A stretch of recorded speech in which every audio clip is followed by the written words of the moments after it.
I feel like we're talking about yesterday's movie after I hear the colonel who's dealing with every day right now the things that are happening. And I have to say to you, please don't quit. Don't give up. Don't get discouraged because there's so few people who have that comprehensive grasp. But I don't know enough about, can you not hear me? Uh-oh. Okay. So somebody teach me how to do this. I'll put it on. We try that? You know better? Yeah, let me. Is it on? Try the ONOFF switch here. As small as this room is, I thought this would work, but I'm not close enough. Okay, how about now? Is this any better? Yeah. I'll just hold this guy here. You see, women never have any pockets because we don't want anything bulging that isn't necessary. So maybe I can put this here. Will you help me with this? Does that work? Well, should be the reverse. Well, now you tell me. I think will be enough now. Okay. So I want to bring something to bear. Is that better? Yeah. You're sitting in the back. I want to understand. I think we're colliding now with the private sector and the government and the role of the United States in the world as we operate on something as pivotal as immigration, which is taking on 1,000 different nuances as it becomes much more of an issue than it was when I served under Colin Powell in September 11th. But I'll show you in one story how dramatically different the world is from running Ogilvy and Mather, an ad agency, to stepping into this strange and curious world of government. I was talking to a gentleman, it was the last cursory interview before I took my role, and the gentleman ignored the woman in the room, which irritated me. So I turned to her and I said, "What do you have in the way of counsel for me as I start this job?" And she said, "Remember this, 50% of everyone you meet hope you fail." And I thought, I'm such a nice kid. But what happened there is I got, in one sentence, the difference between private sector, where if I do a good job, if I create profit, if I turn Ogilvy around, which we did, 8,000 people will benefit. It gets to be clear. It's profit, it's free enterprise, it's effort, it's work. When you step into government and the U.S. State Department, you're dealing with ideology as well as an unclear end result. So what's a scorecard in a world like state? And so she's explaining to me that if I have a vantage point, an ideology different from someone else, regardless of how effective I am, how well the effort is, how sophisticated my job is, they will wish me to fail. This is new to me out of the business world. But all of us have to deal with the fact that there are people proselytizing their point of view, which is why I think the Colonel mentioned the fact that people come, all these NGOs, they come with their own cultural mindset. Well, in the House of State, there are many streams of that. So there were people in the Bush administration at the top who wanted me to spend my time talking about the efficacy, the beauty, the wonder of the Bush administration. But the Congress charter to me as an officer in public diplomacy was to create mutual understanding between the American people and the rest of the world. That's a simple assignment. And in fact, right after September 11th, we were so shocked to learn that there were Muslims in the world. In the United States, there really isn't, at that time, anything like the understanding we have today. Something good comes out of every bad act, I guess. And as a result of that, I was brought into Congress at a number of hearings. For some reason, I was invited to do more hearings than most people, probably because I came from a strange source, which is the other world of marketing and advertising. I was told all the time by my associate, Chris Ross, who's here today, if you want to know what's really going on at state in the U.S., you have to talk to Chris. And he kept me out of 100 problems. And he was the only Arabic speaker in a 9-mile radius. So he was our candidate on Al Jazeera, which was also a new world, right? And if we didn't have a voice on that, Being invisible is not acceptable.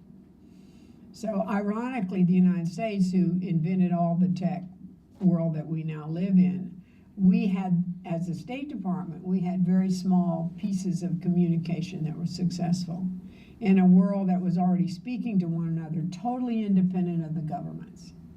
So in our evolution, the State Department is very interested and very successful at communicating with the elites in any government. And we have some of the most beautifully sophisticated people in the world at that job. I learned to revere what they know, but they don't know enough, because it's not the elites in the countries that are making problems for us, although they can try. It is all those hundreds and millions of people on the internet and social media and in dialogue. And many times we learned that just by being on the internet, it carried the aura of truth. It had to be true, right? You read it. And so in my office, every morning after September 11th, there would be a pile of newspapers transcribed from around the world. You know, I miss that. It's one of the few things I miss about not being at the State Department, because you could read what everyone else was interpreting for their people about what's happening. So the immediate issue I faced with our team is that bin Laden, Osama bin Laden, was a hero in hundreds and hundreds of places and stories and countries, because they didn't really understand, they didn't have access to the information, they preferred that version of the movie. So one of the first things we did in this idea of mutual understanding is just, let me tell you what happened. And the oddest thing, or the most amazing thing, is the United States moved, you don't remember this, maybe, we gathered huge amounts of reliable data in comparatively short time about Osama bin Laden and his connections and the people and the sources. And at least we should get the information out. So our departments weren't used to being in the kind of 4-color booklet thing that I live in as a world of marketing and advertising, and they knocked it out. They got this beautiful pamphlet put together. We were going to send it to every embassy. Every embassy was then to distribute it. And the simplest thing to do was to say, this is what happened. Not to interpret it any further than that, because it's not easy to interpret it any further than that. And we were aware that our own knowledge of the motivations and the consequences and the underlying anger and suspicious and doubt, we don't need to titillate that. We just need to get the information out. And to show you how impossible it is to get anything through the State Department, I have this beautiful booklet. I'm very proud of it. We worked around the clock. I take it up to Secretary Powell. And he said, who organized this for you, since there's never been any 4-color pamphlets produced at the State Department? And I mentioned the name of the division head, and he picked up the phone and told his associate to get him in the office. He was teaching me a valuable lesson. When you come to get praised, you give face time to everybody that's involved. And, you know, as a marketing person, I just want to get approval and get out of there and go publish it. It never occurred to me that I was preventing our whole team from being acknowledged in that way.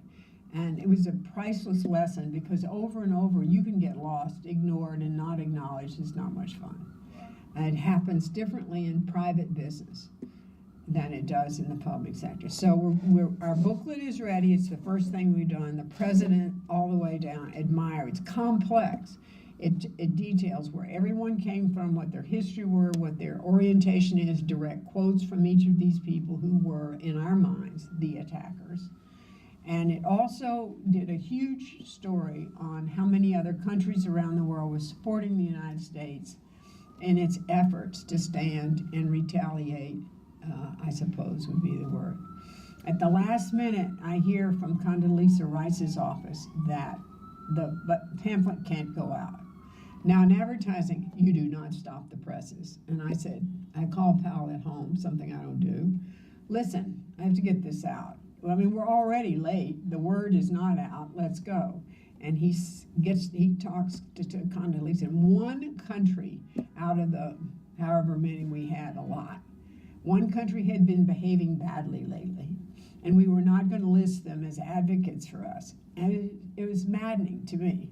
We stopped the presses. We had to go change the map. And Powell said, do not use maps anymore. And I thought, wait a minute, that's exactly how communication works. Who is with you? Who is your advocate? Who has your back? And I think it's an interesting story about what happened, because after that, it became clear in every country we went into. Do you remember in the aftermath of September 11th, our activities in Afghanistan, so much that we went to, so much that we hope for, is that in entering that country, we would be able to help create a universe of viability for so many people who've been living there in terrible conditions.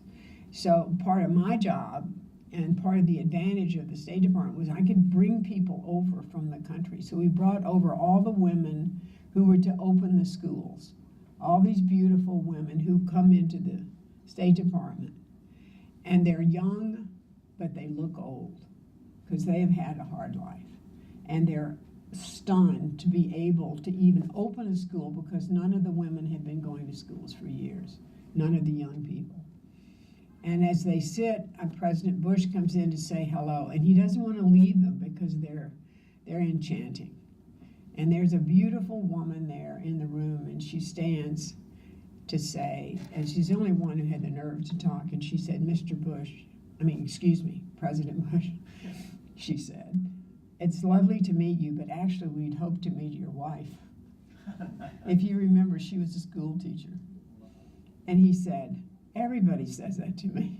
So it was a charming episode, but the woman said to me on the way out, because we spent 2 days with them, they went to a lot of schools, all the teachers in our country wanted to help. We had lined up 200 teachers to go into Afghanistan and mentor our group of women who were opening these schools.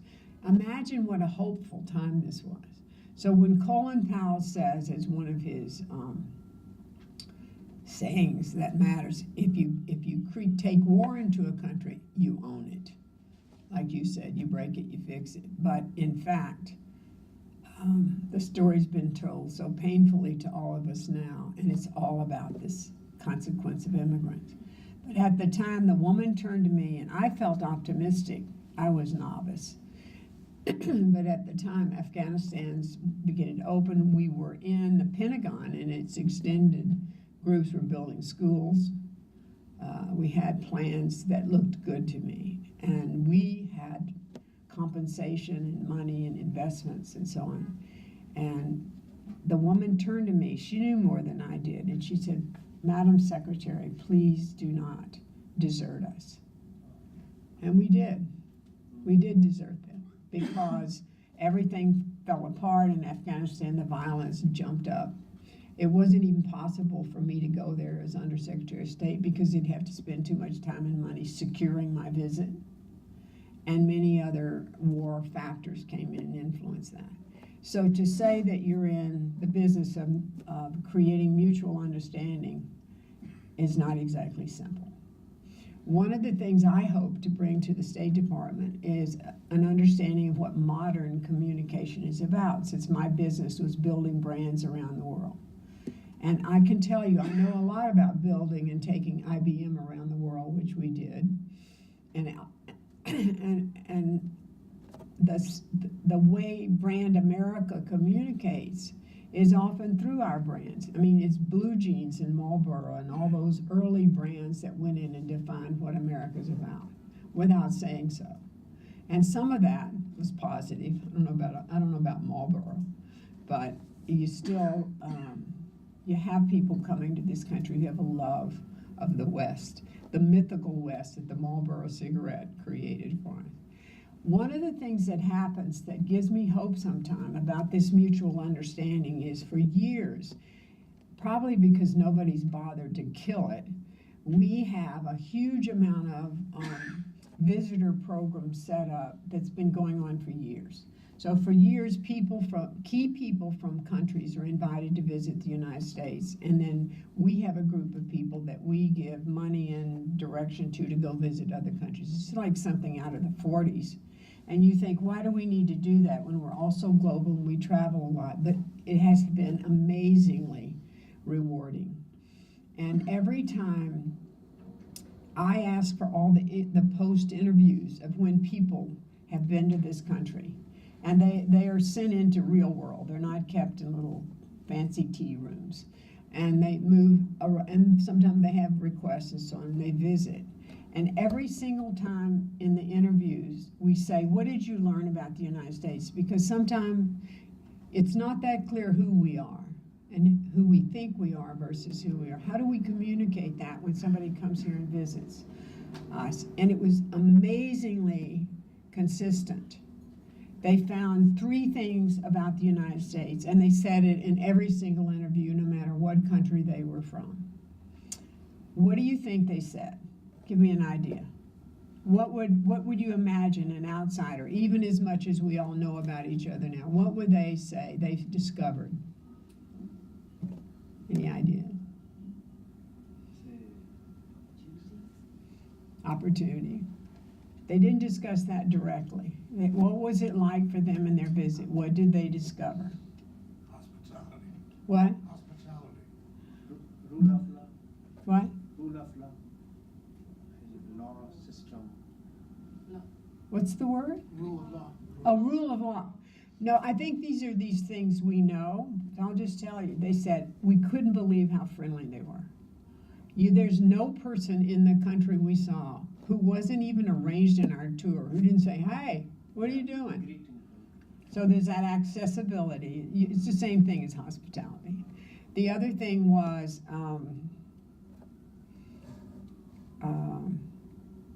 they were stunned at how much faith the United States reveals in the fact that on every corner there's a temple, there's a mosque, there's a church, there's a hut that represents something else. And so you wonder, why is that so shocking then? Because we don't look like and act like a country that would put faith in some form way up at the top. And you say, well, we built our country on religious freedom. How do you communicate to someone who's been fighting on a whole different front for religious freedom in 100 different ways? So the irony is the State Department doesn't like emotional language. We like to keep the language down to facts and but nothing is more emotional than religion and your belief system. So I had to figure out how to communicate, all of us did, with a group of people that didn't know us and didn't like us and we hadn't met. Now that's what I call a communication problem. So Congress hauled me back in. I had no money. I had to go to the Pentagon for money. This is fun. They have a lot of money. And they have really smart people who are action-oriented. It was much faster for me than state. And here's an interesting conflict that still exists today. So if you had any influence, you can send this word along, because I've done it. I've talked about it. The business of public diplomacy should not be housed in the State Department. It was originally, what was it, Chris? U.S. Information Agency, USIA. And they got to do stuff. They moved around. Everything has to be channeled through our embassies, but they got these programs to work. They understood that it's emotional. It has to do with people to people, not elite to elite. In the State Department, they collapsed that great division so that when I came aboard, it was like a barnacle on the great ship of state. And in fact, state, with all of its brilliant diplomats who have this philosophy that you're talking about today as their responsibilities, prefer secrecy. It's in their nature to meet with the elites. It's in their job description to keep everything private, quiet, and stealth until it happens. A treaty of even a small issue takes 9 to 12 months. So the last thing they want is somebody rolling in who said, I want to talk to all the people in Egypt, which is my job. My job was to talk in volume, in large numbers, and reach as many people as possible, so go around their government. Well, I had a lot of lessons to learn because I had an advantage I wish we could all encourage our government to use. I had access to the private sector. And you can't imagine how much more powerful we are together than we are when we operate as separate entities. So all the ad agencies that I did business with, it's an irony that I was prevented by law from dealing with my own ad agency, as though we were going to do harm together, really. So the agencies I used to compete with violently signed up quickly and said, we'll help you. So we needed to do information. You have to get information out to people. Now, what are we going to talk about? I want to talk to the 2 billion Muslims around the world. I wanted to go into the countries where it's clear they hate us, they don't understand us. And at that point, if you remember, there was so much suspicion about what the United States was up to and into, and probably still is. But anyway, what would you say to someone like that? So the Muslims that live in our country live especially beautiful lives. Many of them we found who wanted to talk about it, who are willing to talk about it. So you say to open a dialogue, the golden rule is it's not what you say, it's what they hear.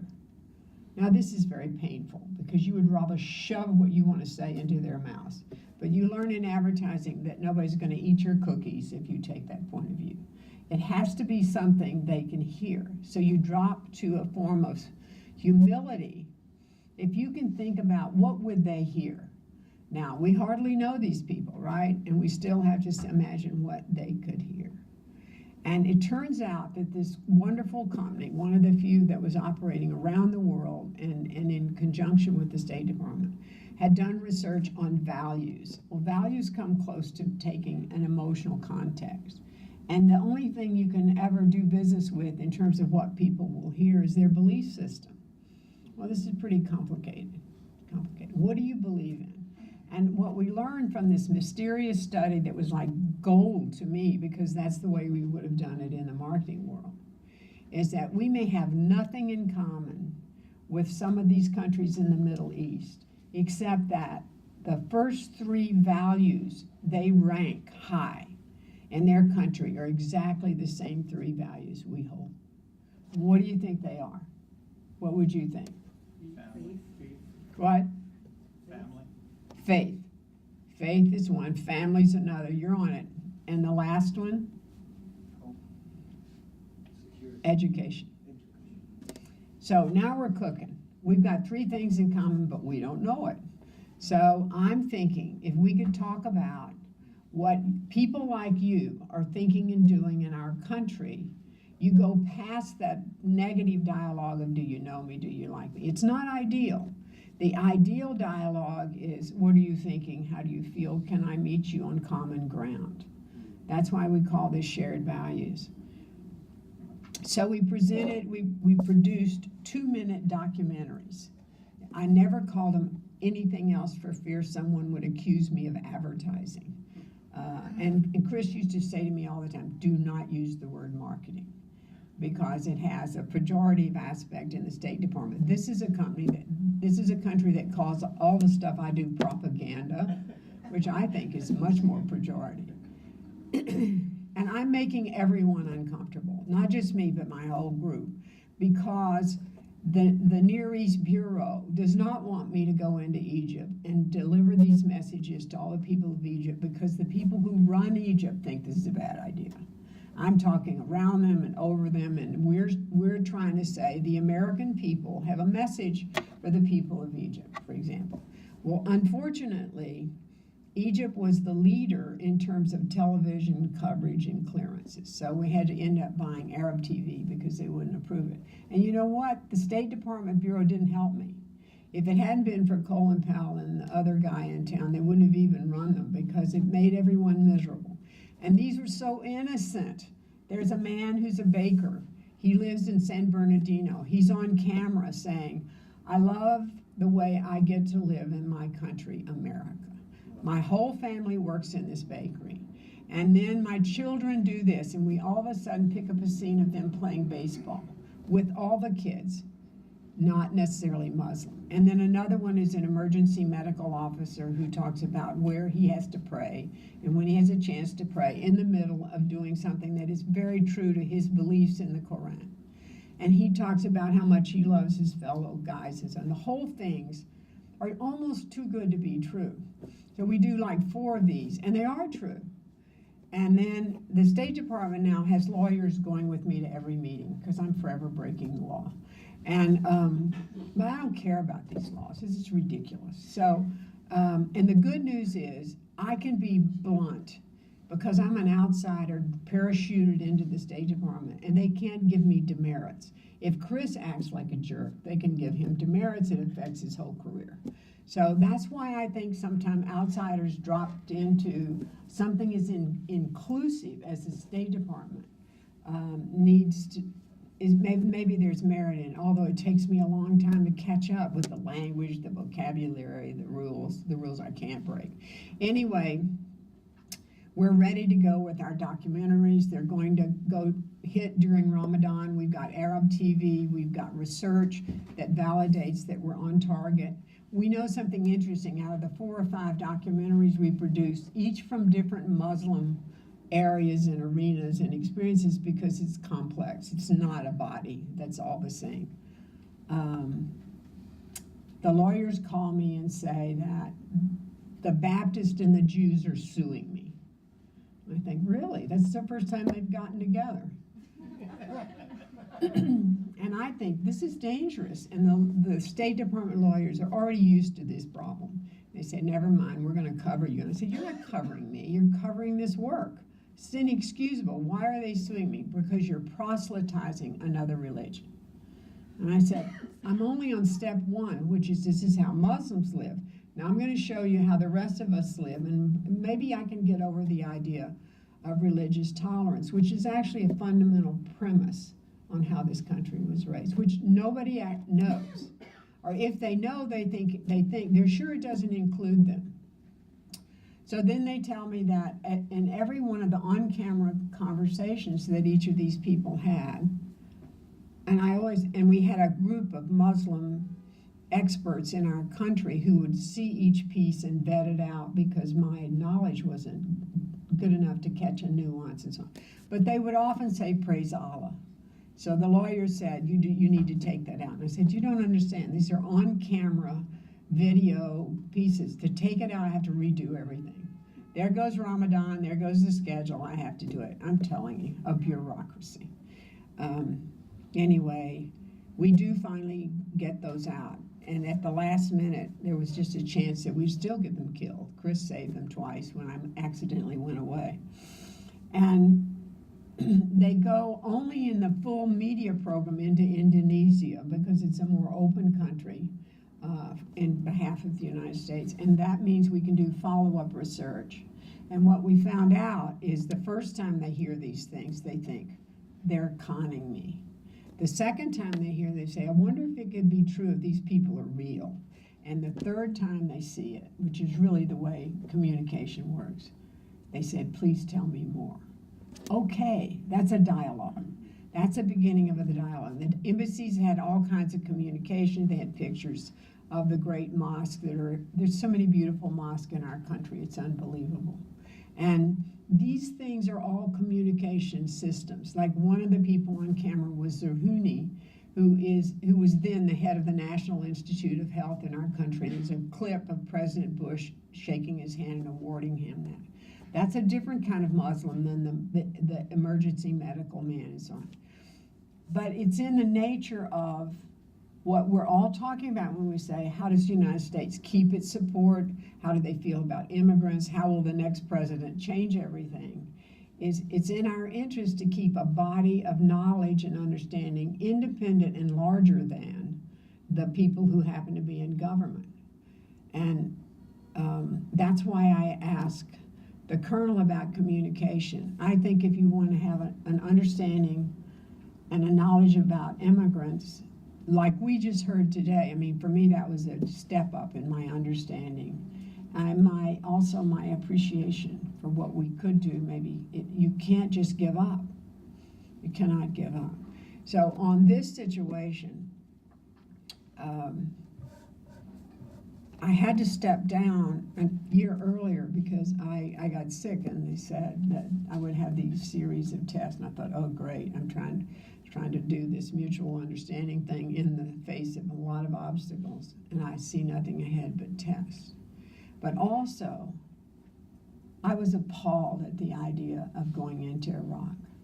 This is a personal response. I have no business telling that to anyone in the State Department. We are going to send soldiers into harm. I'm not going public with that.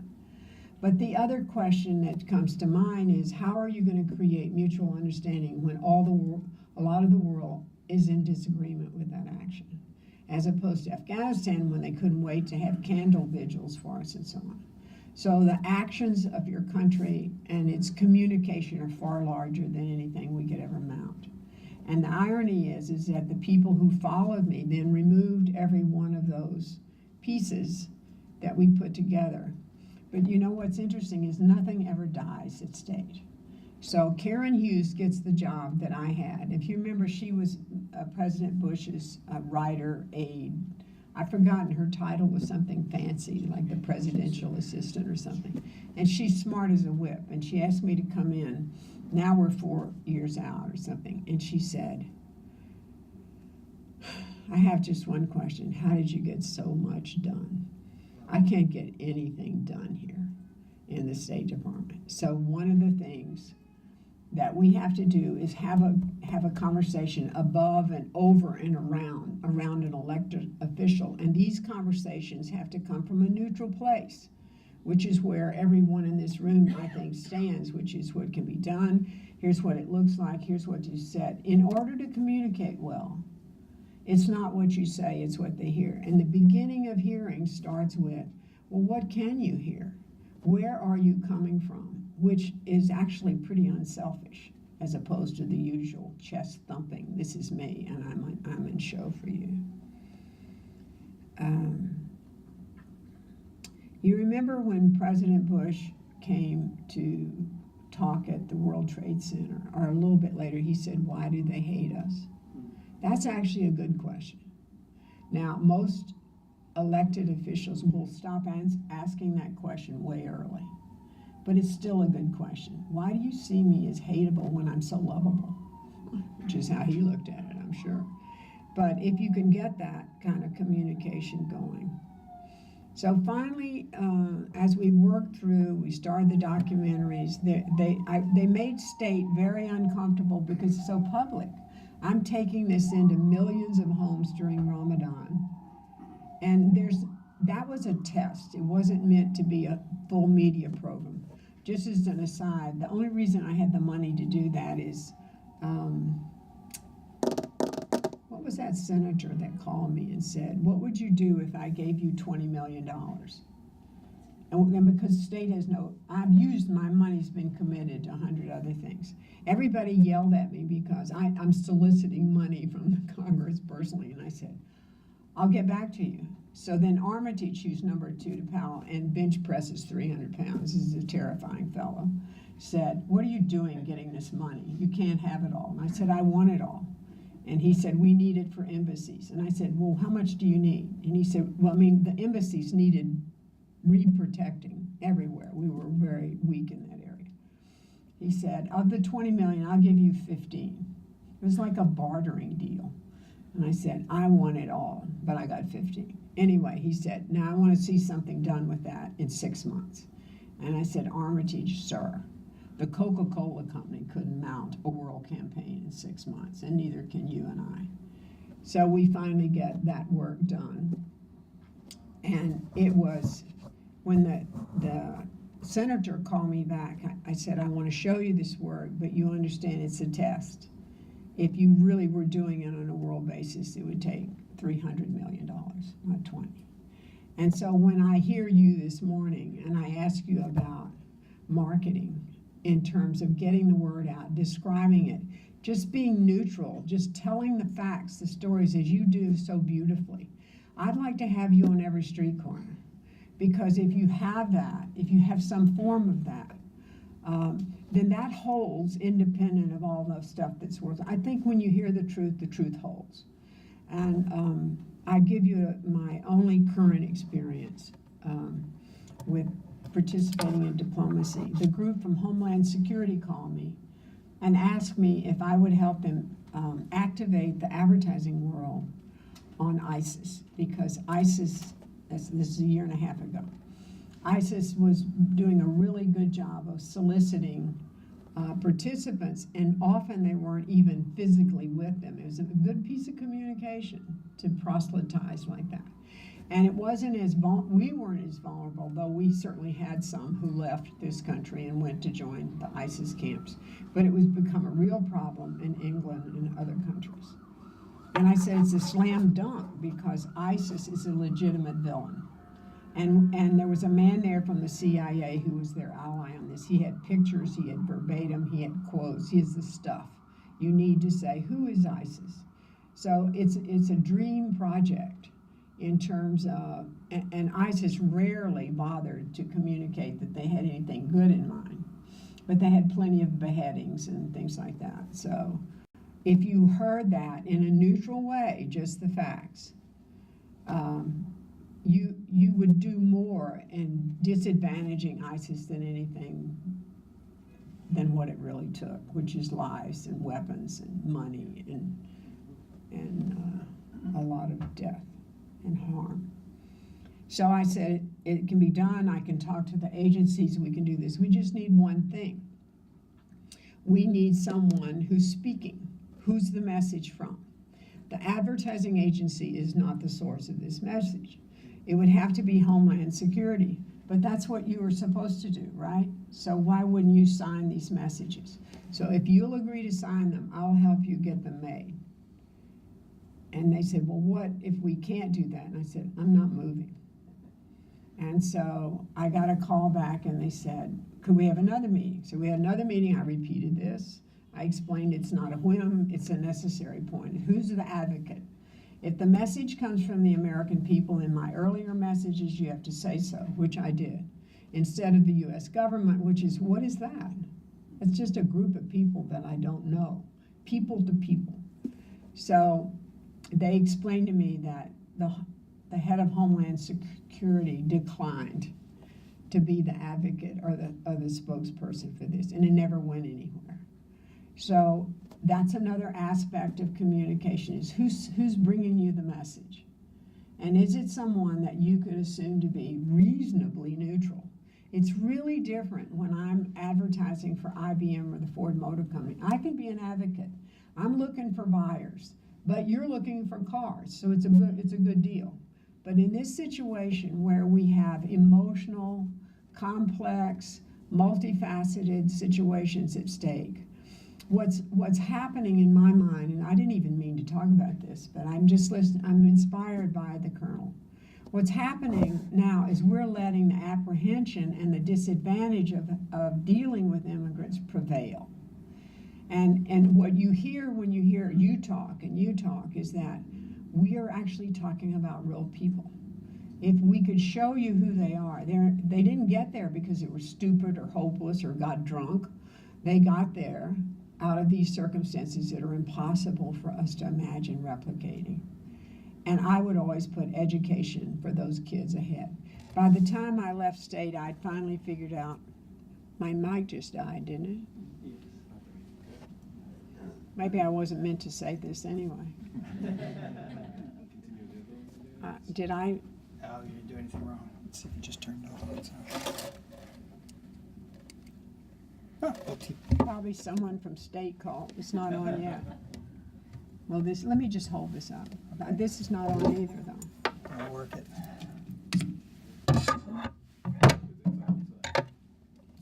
So the last, it's not live, is it? Yes. Oh, it is. Thank you. Thank you, sir.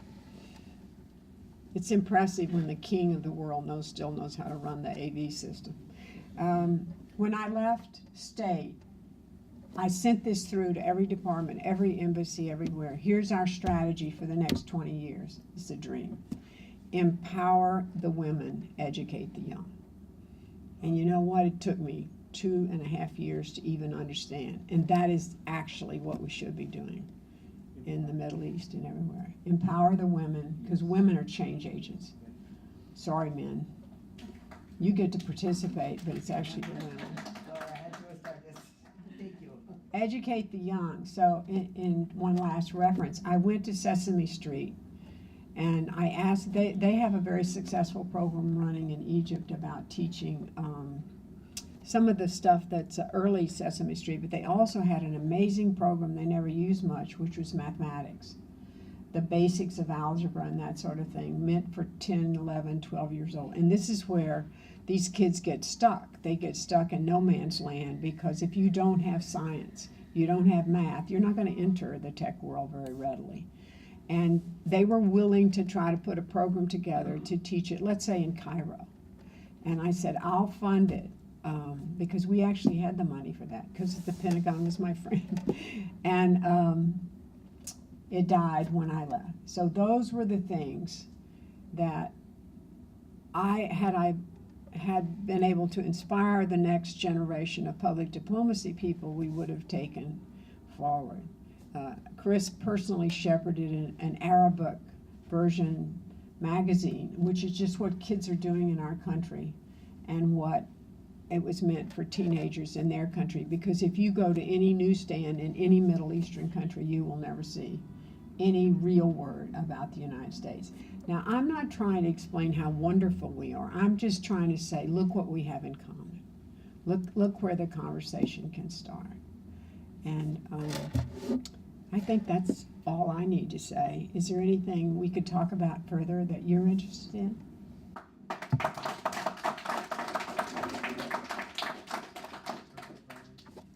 Please, questions and comments, if you can introduce yourself as well, and I'll maybe bring the mic back and forth. I'm Well, not oh sure. no, there's bound to be another mic. I saw it somewhere. There you go, excellent, okay. So who is first? Yes. He's always first. Yeah? Yeah, Okay, he well, sat you- there. I'll He let you gets tell the to talk shots. first. Okay. Yeah. I really very impressed from your presentation, and I want to share with my comments. I was in Sindh province of Pakistan, southern part. Yeah. There was American center over there, Yes, One the center. and I was from the village. No, my mother was not educated, father was not educated. They work hard. I came in the city, and at that time was the Soviet Union and General Ziau's era. Yeah. So there was the ideology, three ideology. I was actually lenient to the leftist side because the Soviet Union's lot of materials. There they were. They were read books and those were reading. And Yeah. I went to the American information. It's called the center. I American remember that. Center, Yeah. American We had those all over the world, But thank then God. they closed. So over there, I saw the Martin Luther King's photo Yeah. and Lincoln's photo. And then I started reading and got very impressed from that day. And then I was educating in the villages and about America. And I ended up finally as a political asali in the Washington, D.C. And then I went to regularly to the State Department to brief them about the Pakistani military, about the Because you actually knew. Yes, That's because the I'm dialogue. from the grassroots. Yeah. I know Yeah. what is going on over there. Yeah. What the U.S. embassy over there just meeting. Would they listen to you? They listened to me, but it took me Amazing. 24 years. No, I understand how You long it understand? takes. I know. And you said very rightly. And I will be discuss with you more, but it's really need and my friend visited after 24 years here. He said everyone say hi, hello, never ever any other country. Hello, how are you? No Yeah. one other country you That's hear a that lot. one. We can't teach each other that. We're just good at that. It's a greeting country. A greeting country. And Greed, Mr. too. Putin said all negative things about America, but one interview person, can you say any one good thing America? You know what he said? What? Creativity. What? Creativity. Creativity. And I really He's think right. this is a great country of the creativity, and Yeah. I think the hard work and the real. My mother came here, only lived 1 month. She said, Sufi, you are at the right time, at the right place, and tell to the American Wow. Congress and the State Department. That's beautiful. Pentagon, how is this great country? This is just I want to share. Thank you. I forgot you, the sir. centers. It makes me feel better. Thank you. Okay, we'll go back. I don't know if I'm going to allow you to ask a question, Chris. You know too much. We're going to come over there. Yes, ma'am. I know you talk softly, so speak up because I Yes, can't no, hear. I was trying to see your name. You were very courageous to take yourself into this venture, That's what I thought too later. projecting American values and greeting Muslim societies, etc. But something you mentioned also on the road is all these movies with pictures, Marlboro, and so all these characteristics that made everybody think that the West is like this.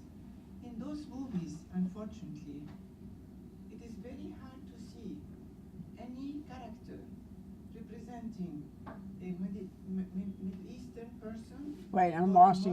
Middle In those Eastern movies, it's person. what? It's The hard. movies you mentioned Yeah. about Marlboro and giving those Western Right, pictures. those were the commercials, right. They hardly have any character that is Muslim or particularly Middle Eastern that is positive. It's always a villain. And these movies are projected everywhere. When our approach to the Muslim societies has to be maybe more balanced. Well, this is a dialogue that goes on. Please let me finish. What can you do to change the image that has been projected for generation after generation in the United States, everywhere where you project those movies in the Arab world? They feel prejudiced. They think these are general values, human rights, liberty, democracy. President Bush even bombarded Iraq with democracy. He wanted to create a democratic world. Do you remember? How many Democrats did we get in Iraq? The younger generations in the Arab Muslim world, I'm not talking about Indonesia, they are supportive in Pakistan, I mean in Southern Asia, Southeast Asia, the Muslim countries are very supportive of the Arab cause, but in particular, the Middle Eastern Arabs have been attacked in movies, in everything, and you have generations after generations growing up with this picture. What's wrong with me? How will they not hate something coming from Mr. Bush? It is this dilemma we have to face. We have to think how to reflect their image in our society. If they are only villains, they are always criminals, they will not like us. That's something we have to take in this baggage of reflecting our image and being sincere. That we mean that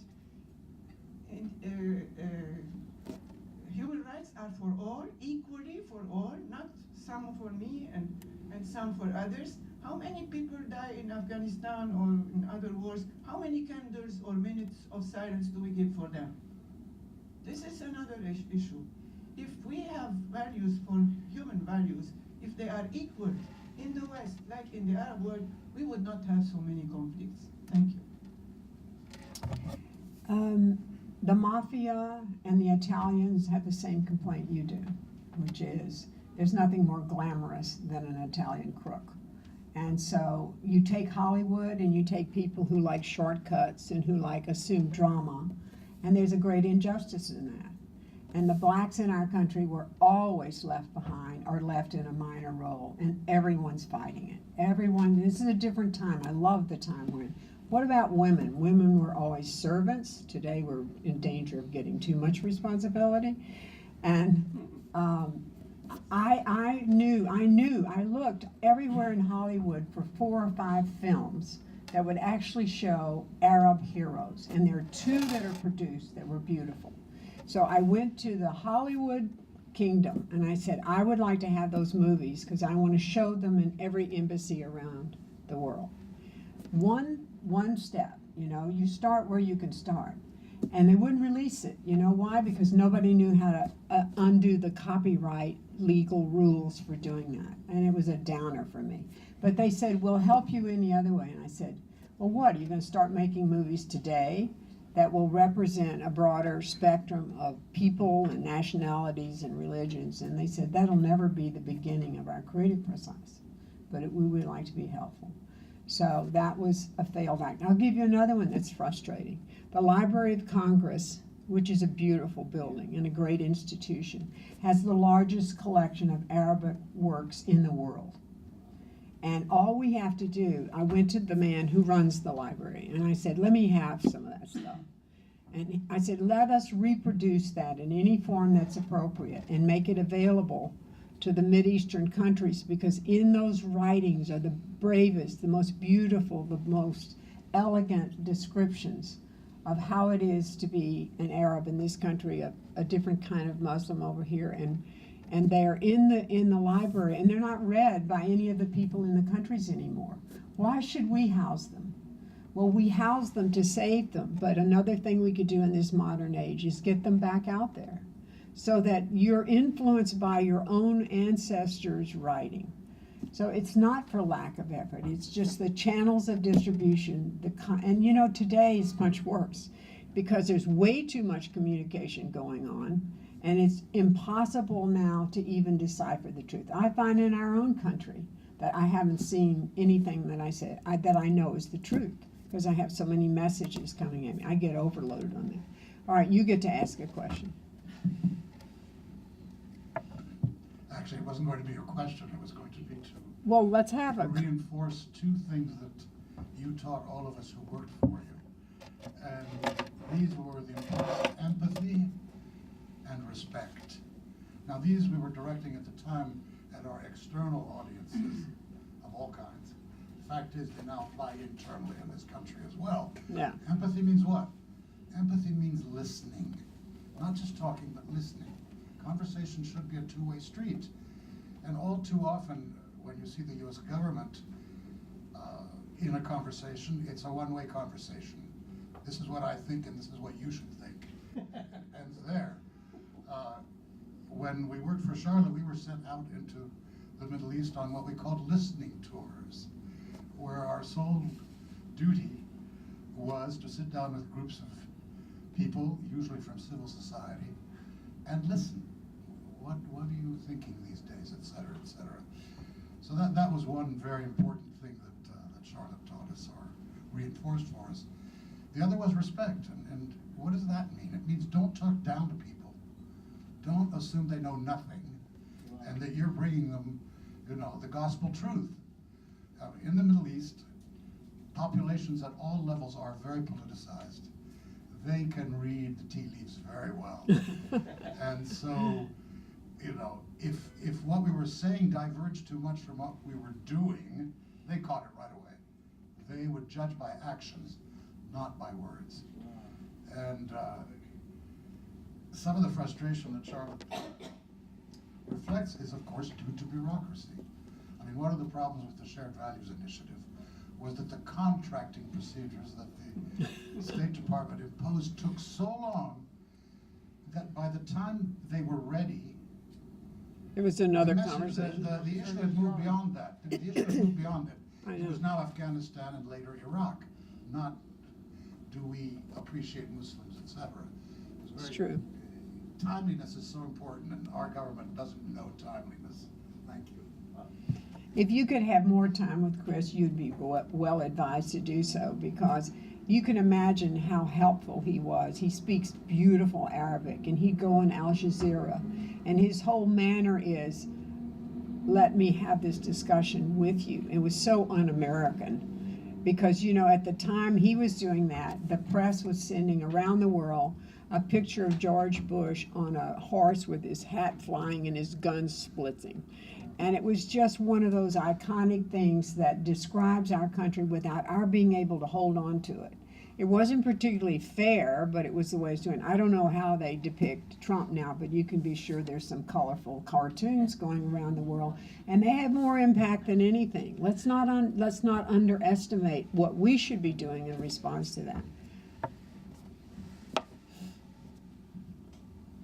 Hi, my name is Jean-Carl. I'm an artist and a creative. I know, because your scarf tells me. I'd like to make a comment and ask a question.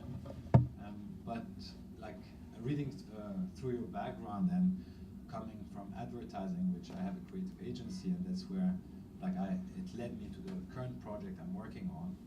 I think it was very interesting for me to see how advertising campaigns and rationale is used in a political field as a medium of whether it's expression or bringing shared values. And I think the project with you being a woman at the time is something very courageous. So I'd like to at least salute you for that.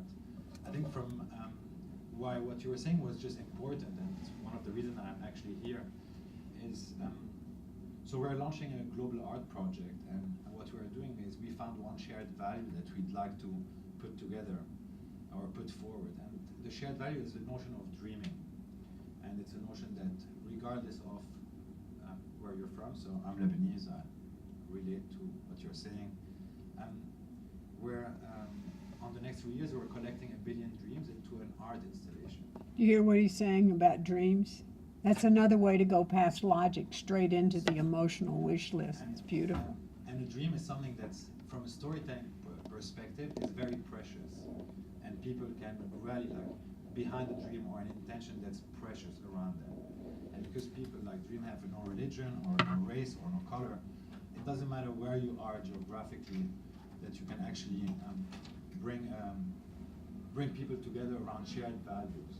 So we've, as part of the project, we launched officially. So we announced last year at the United Nations General Assembly here in New York, and we officially launched our project in September. And as part of what we're trying to do is bring different campaigns of storytelling around certain dreamers from different cultures to get people to notice that beyond the boundaries, To their dream, connected. you're a human person, you can connect around that notion, and then we're trying to use art as a medium, because art is also a very, we're going to say medium that does not require you to like it or not like it. It's not politicized. It's just what the artist wants to say, so it's open to interpretation. And because we want to create impact, we're inviting NGOs and larger bodies of organization to come in and create projects for these dreamers that are online. And what's very interesting is that it's how you tell the story from one side, but also how you tap it into community and shared values. And I thought that just from you coming from advertising, and I have a creative agency in 4 different countries, I can really relate to how that story can actually move. I think what we have today that's a bit different is we have the internet. You have what? We have the internet. We don't need any TV station. We don't need. I know. That is the good side of the open net. We don't need to spend, I don't know. You didn't mention your brand name. I think it's a great name. My project is called Constellation. So Constellation. Constellation of dreamers. Stars coming together and cascading and building something. And I could take your show on the road. That's awesome. good. Please do so. My question for you, because I was invited yesterday by one of the speakers, and then I was allowed to come back today, and I was chic enough to bring one of my collaborators. I know, he's already been making trouble. He's here. I was trying to read, it's a question addressed to you, and I read your biography just before the talk. But are you still involved at the moment within the field of politics, or what do you actually do just out of information? Well, I don't know if anybody else is interested in that. I teach executive women so I can shove them over to the threshold to run companies. And WPP is my old company, and they have 200,000 people. I figure there are a few in there. And every year I have a class of women who are right at that edge. And one of the things I learned is the reason the women aren't more readily at the top, because honestly, the men who are looking around do not have a bias. They don't know what's wrong. Here's what's wrong. Men don't know how to read the potential of women. Because women talk funny, and men talk funny. Men talk right past women, and so on. So then these women have been rewarded for being peacekeepers and team builders, and the guy wants ruthless. Can you handle hostility? Can you turn this thing around? It's tough. It's tough out there. So that's one thing I do. I do that. I still teach at Harvard sometime where they have a case on leadership. I think leadership is one of the great misused words, but we're still working it. And I heard somebody else mention it today. And I like doing that because when I'm with that generation, those are people who've worked for 4 years and come back for master classes. And I want to know what they think they're doing. And what I see in that group is, it's kind of off this subject, but what I've learned is that they often start out in a completely wrong business. And they jump back into, and in my case, this would be the world of marketing, not necessarily advertising. And the thing that's beautiful about the world we live in now is you can have 7 careers.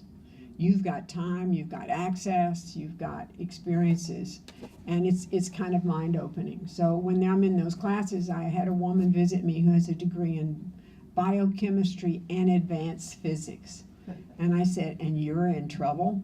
And she said, I want to change my whole career orientation. I said, go for it. I mean, just drop that knowledge on them and then try to bluff your way through the rest of it. And then the last thing I do is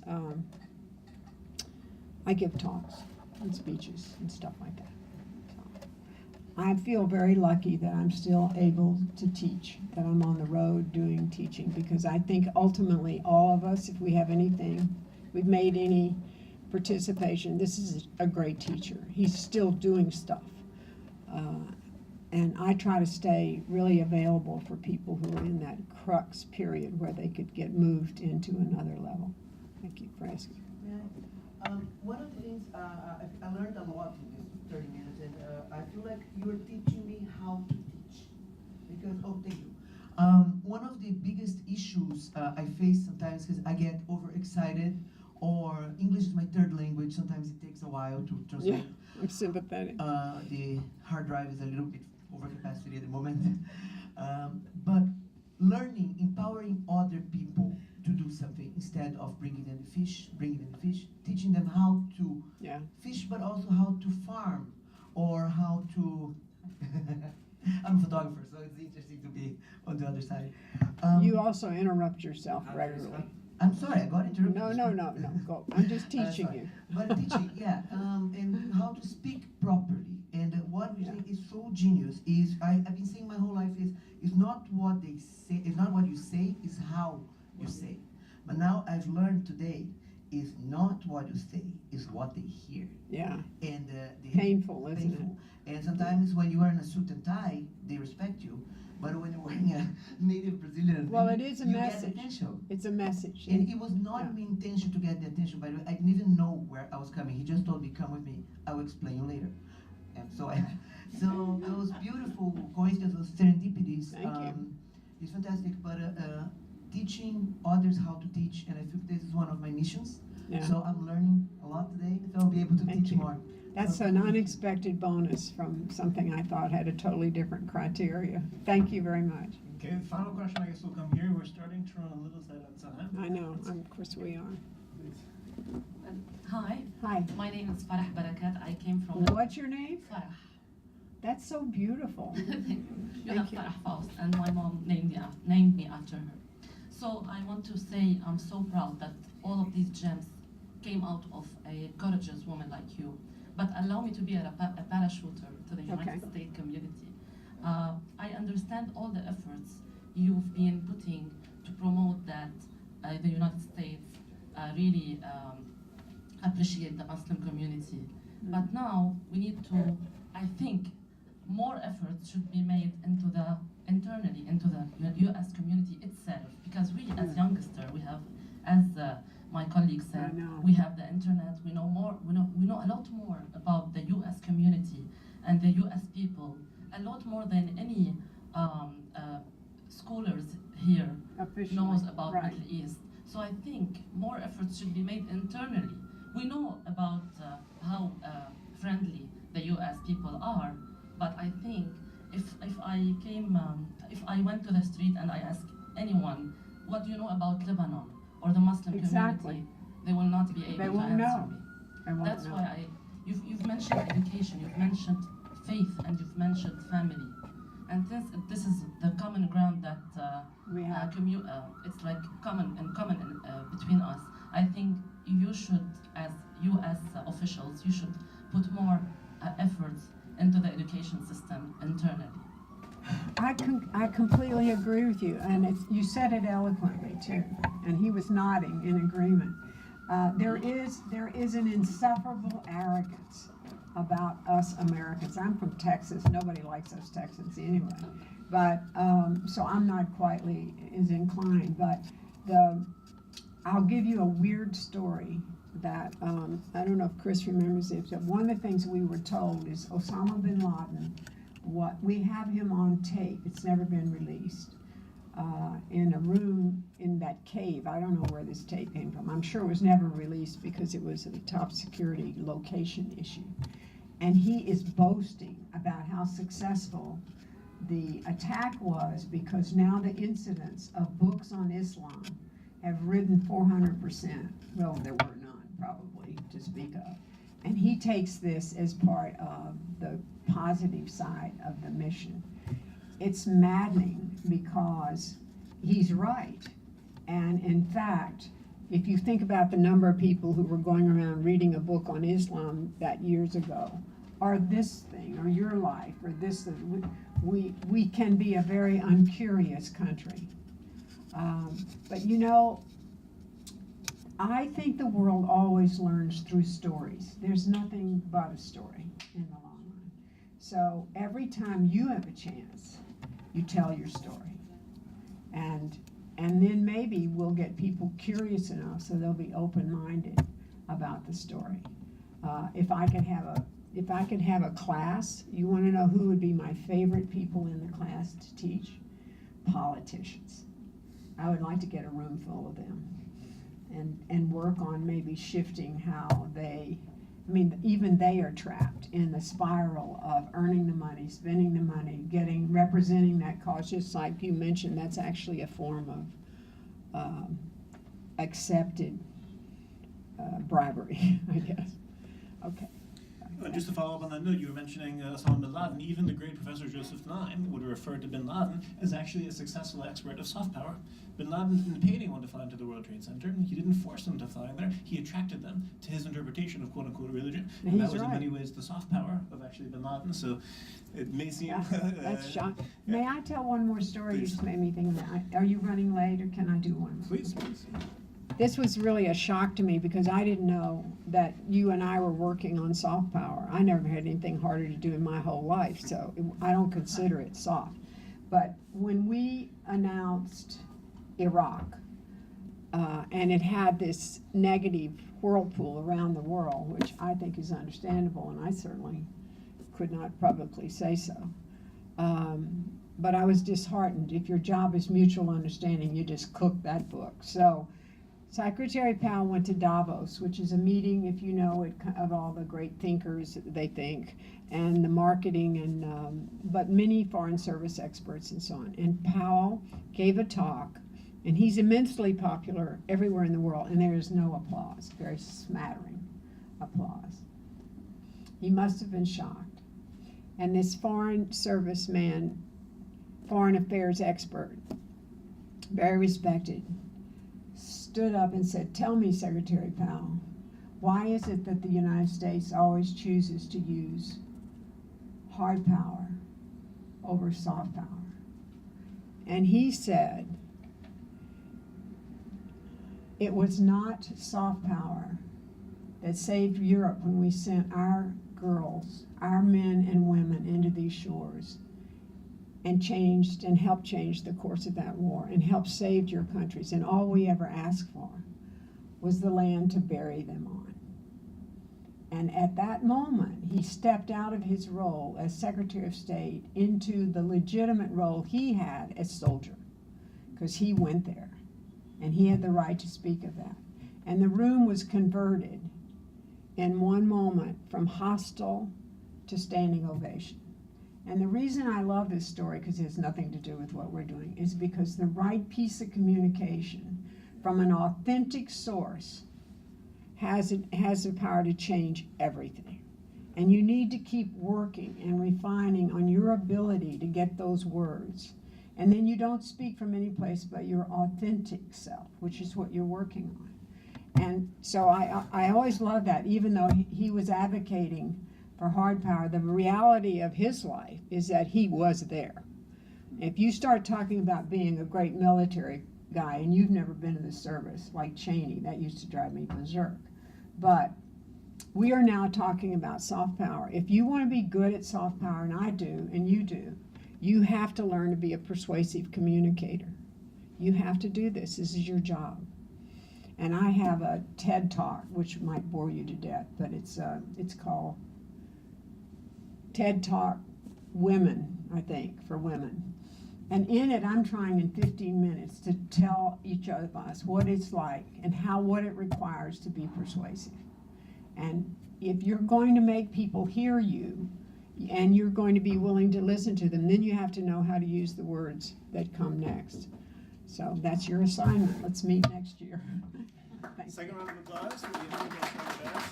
Thank you again so much. Thank you, Mark. That was fun. It was great. We'd like